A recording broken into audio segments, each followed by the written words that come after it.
Dear brother Felix, I am writing this letter to you as something dramatic has happened here, where we are stationed in Judea. It changed my life completely. As you know, this is now my second year as centurion in Jerusalem, the capital of the Jewish nation. The guard of 100 men under my authority are the best team I have ever managed. They are tough, strong, and good with the sword. We have been assigned to Governor Pontius Pilate since the last Jewish uprising under Barabbas the Zealot. We were able to keep the peace and the Jewish leaders worked well alongside us until a few weeks ago. It all happened during Passover, the first of a series of religious feasts of the Jews. This is usually the busiest time of the year, as all their men must come to Jerusalem to worship and pray to their God. Until now it never made sense to me to go to an empty temple. The Jews worship an invisible God, and I am told that their temple does not contain any statue of their God. He has given them a law of 10 rules, one of which says that they are not to make any idols that represent their God and worship it. At the beginning of the feast, the Jewish leaders brought a man to the governor for execution. The high priest and their council accused the man of blasphemy. He apparently claimed to be their Messiah. The Greek call it Christ, meaning the Anointed One, the son of their invisible God, something like Hercules. I must admit, at first he did not look like an aristocrat, much less a king. They accused this man of usurping the throne of Jews, believed belonged to their true king. Every now and then some Jewish freedom fighter appears, claiming to be the so-called savior king of the Jews. If he truly was their king, that would have caused quite a stir, and we would have needed to quash this uprising very fast. Pilate has already upset the Senate and Caesar when one of these freedom fighters called Barabbas rebelled and committed murder in the capital, Jerusalem. The man brought before Pontius Pilate was accused of stirring up the people with his teachings all the way from Galilee up to here in Jerusalem and Judea. They called him Son of David after the famous king.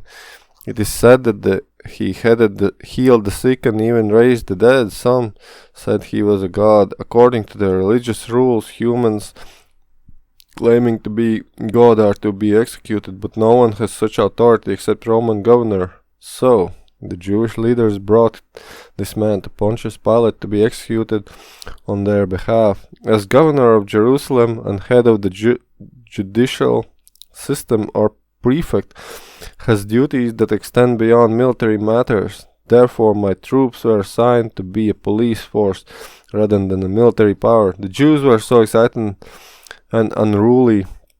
I had to gather my men to barricade the entrance to the palace to protect the safety of the governor.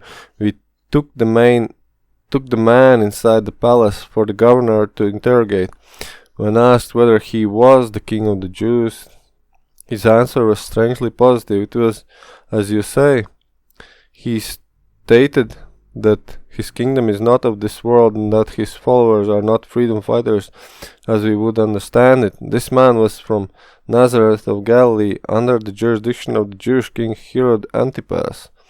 Our governor sent the prisoner to him to shift the problem, avoiding a new crisis in Judea.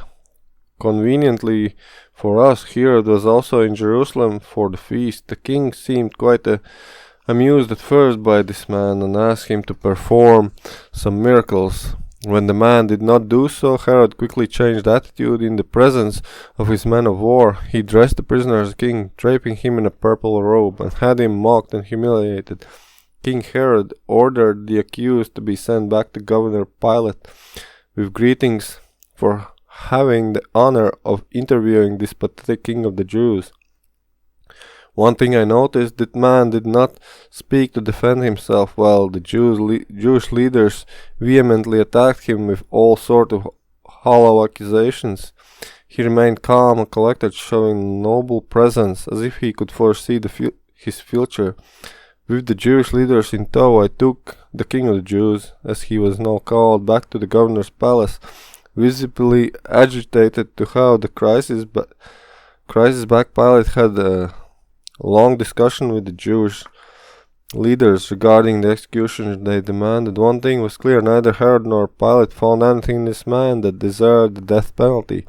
Hearing that the governor wanted to set the prisoner free, the Jewish leaders did not want any of it, accusing the governor of insurrection to the emperor. They demanded that Barabbas be released and the king be executed. 3 times Pilate tried to set the king free, but they resisted and thought vehemently. Like a mob of rioters shouting together, they cried, "Crucify him! Crucify him!" Governor Pilate in the end succumbed to their demands, but not before he washed his hands in a bowl, saying, "I am innocent of the blood of this just man. You will be held responsible." In return, the Jewish leaders and the mob that followed shouted, "Let his blood be upon us and on our children." What a bizarre situation. It was as if an evil power possessed them. I had goosebumps all over my body. And as you know, dear Felix, I am not a man that is easily spooked. Governor Pilate agreed. He set the murderer Barabbas free and had the innocent king whipped in preparation for his crucifixion. This decision appeased the mob, and a severe crisis that could have put Pilate in trouble with Rome was averted. To prepare for the crucifixion of the king and 2 other criminals, the whole garrison came together. I had the soldiers strip the king of his clothes to be flogged, but the soldiers first put a scarlet robe around him. They made a crown of thorns and pressed it on his head and put a reed in his right hand. I watched in disgust as they knelt before him mockingly and said, "Hail, King of the Jews." Their laughter changed quickly into hatred. They spat on him, hit him on the head, slapped him, and said, "Prophesy, who was it that slapped you?" While sneering and joking with such a surreal spectacle, I called for order and had the prisoners flogged before their crucifixion. They were then led outside the city to the place of the skull, Golgotha in their language. Golgotha? The king impressed me with the way he accepted his fate, as if he was a sheep ready to be slaughtered. All this time he said nothing. He did not plead, neither did he accuse his enemies. Amidst curses, the other prisoners fiercely resisted their execution, but they were quickly subdued. Pilate made a plaque and had it put on the cross of the king with an inscription written in Hebrew, Greek, and Latin, "King of the Jews." The Jewish leaders complained strongly about the title, but Pilate stood his ground. Stripped naked, nailed to the cross, King of the Jews was raised up and brutally planted between the 2 criminals. The main road to Damascus ran close by, and many travelers coming to and going from Jerusalem mocked the king specifically, as did the Jewish leaders, who seemed to revel in his execution. When the soldiers shared the garments of the king among themselves, I heard him whisper, "Father, forgive them, for they do not know what they are doing," as if to say that he was talking to his God in heaven. An argument ensued between the crucified thieves on either side of the king, one accusing him of not using his power to free himself and them. The other thief, more afraid of judgment upon them, acknowledged that the king was innocent while they deserved their punishment. Turning to the king, he said, "Lord, remember me when you come into your kingdom." The king, looking at his repentant criminals, said, "You will be with me in paradise." Felix, my brother, such words of hope to a criminal fated to die are unbelievable. How could the king give hope to another while he himself was sure to die as well? It was noon and the sun was beating down quite hard for this time of the year.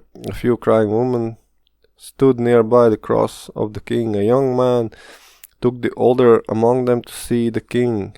She seemed to be his mother. It must have been terrible to see her own son hanging naked in public and tormented by the crowd. She cried and kept calling his name, "Jesus, my son, oh Jesus, what have they done to you?" I asked them, "Who is this man you call Jesus?" She said, "An angel gave him the name Jesus, God saves. He said it means that he would save the world from their sins." I really felt sick and sad for this mother who had to see her son in this terrible state. What a tragedy to lose your hope like this. Suddenly the sky became very dark. The sun seemed to hide King Jesus from the terrible presence of his haters, who spat, swore, and accused him of being a false messiah. For 3 hours it remained dark. Felix, believe me, we could not see anything for the duration of the darkness. When the light was slowly breaking through the darkness, I heard King Jesus cry, "Eli, my God, why have you forsaken me?" There was a commotion among the crowd, who were saying that the crucified was calling to a prophet named Elijah to save him. Being thirsty, he was given vinegar on a sponge to drink. Then he said, "Father, into your hands I give my life." He breathed his last and died. It was the 9th hour. At that moment the earth quaked, the rocks split and the graves opened. It was a terrifying sight, and we all feared for our lives. Brother Felix, at that moment a deep realization came over me. Truly this man, the King of the Jews, was innocent. It seemed that his God affirmed him through the elements of nature. Brother Felix, there is even more. We were asked to break the bones of the criminals so they would not die quickly. So they could die quickly before the sun set, which marked the beginning of a holiday. The first day of the feast was considered a holiday, and it coincided with their weekly day of rest, their Sabbath, or Dies Saturni, our Dies.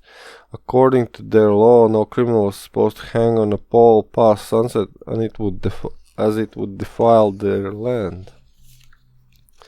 We broke their bones, but when we came to King Jesus, he was already dead.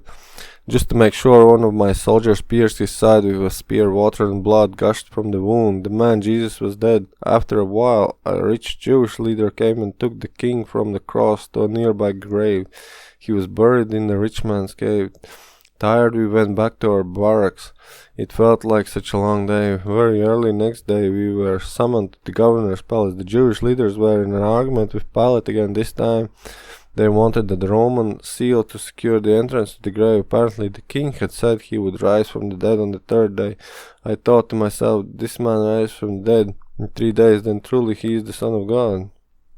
I had the stone at the entrance sealed with the governor's seal and placed some soldiers on guard. We were in anticipation to see what would happen on that 3rd day, the venerable day of the sun. I decided to join my soldiers sleeping right next to the sealed stone. Wasn't I the captain on the guard? Felix, I confess I was restless. My mind struggled to understand the commotion that had happened during the early days of the feast. Who was this man, and why was he a threat to the Jewish leaders? Who is this father he addressed when he neared the end of his life? When there was the earthquake, the dead that rose from their graves, the deep darkness. What did all this mean? With these thoughts, I sank into a profound sleep. Dear brother Felix, what I am about to tell you now is of vital importance. Believe me, we suddenly were woken by a bright light shining all around us. 2 men in white stood nearby. One rolled the sealed stone away and called the king. "Arise, Jesus, your father is calling you," he said. The next moment, King Jesus exited the mouth of the cave. His appearance was like lightning. His clothing was pure white. We shook with fear and became like dead men, unable to move. My soldiers and I, we all saw him. It felt like time stood still, but then some of the women I saw the cross came with spices to anoint the king. Then he was gone. The 2 men in white spoke to the women Do not be afraid, for we know that you seek Jesus who was crucified. He is not here, for he is risen, and as he said, come, see the place where the Lord lay, and go quickly and tell his disciples that he is risen from the dead. And indeed, he is going before you into Galilee. There you will see him. We were completely powerless until the man disappeared from our sight. As we gained our strength, we got up, and a fear came over us, and we started to run for our lives. We just ran. Closer to the city, as the moment of shock passed away, I stopped to gain my breath, my composure, and my sanity. The words I had uttered at the cross came back with more power. Truly, the King is the Son of God. Felix, I saw him that day, as surely as you hold this letter and you read these words. And I learned that Jesus appeared again over the next 40 days, speaking to his followers 50 days after his crucifixion. At the next Jewish feast, which they call Pentecost, his disciples bravely spread the good news that King Jesus had become the Savior of the world. He had conquered sin and broken the power of death on humanity's behalf. I heard them saying to all in Jerusalem that God so loved humanity that he gave his only begotten Son, that whoever believes in him should not perish, but have everlasting life. With all that has happened these last days, I believe those words to be true. I have seen and experienced the presence of King Jesus, the Son of God, with my own eyes, ears, and body. I saw him alive and dead and alive again. The conviction to change my life around was overwhelming. A few days ago I asked his disciples if I could also become a follower of King Jesus, the Savior of the world, the Son of God.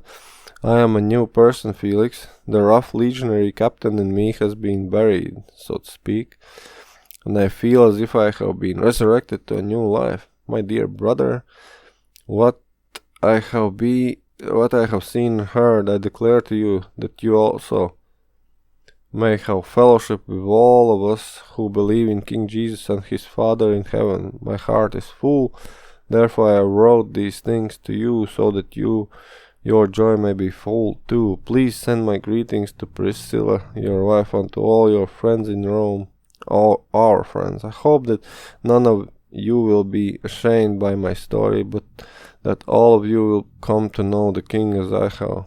Your brother Andronicus Plinius, captain of the guard assigned to the governor of Judea province in Jerusalem.